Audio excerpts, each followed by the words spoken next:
Nakalabas na sa ospital ang 8 sa 10 sugatan dahil sa walang habas na pamamaril ng magkapatid sa Caloocan nitong bisperas ng bagong taon. Matinding takot ang iniwan ng insidente hindi lang sa mga biktima, kundi pati sa mga residente ng pinangyarihan ng krimen. May ulat on the spot si Ian Cruz. Ian?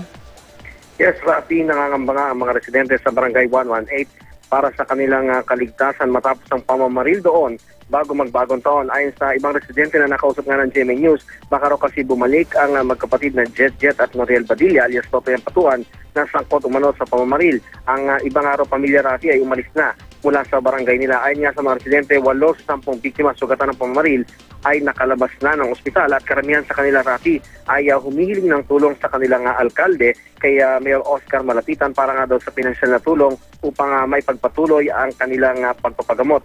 Samantala, Rafi ay nakausap naman ng GMA News ang ama ng Badilla Brothers na si Ginoong Lucas Padilla. Wala raw siyang alam sa nangyari at kung ang mga anak daw niya ang may kasalanan ay hiling din niya na sumuko na nga sila. Hindi rin daw niya nakikitang may baril o may droga ang kanyang mga anak, pero ang alam daw niya ay matindi ang galit ng kanyang mga anak nang mapatay ang pinsan nilang si Popong na kabilang umano sa grupo ni na Jason Manalang, Alan Abuyog at alias Sapon na target ng pamamaril kahapon. Rafi? Maraming salamat, Ian Cruz.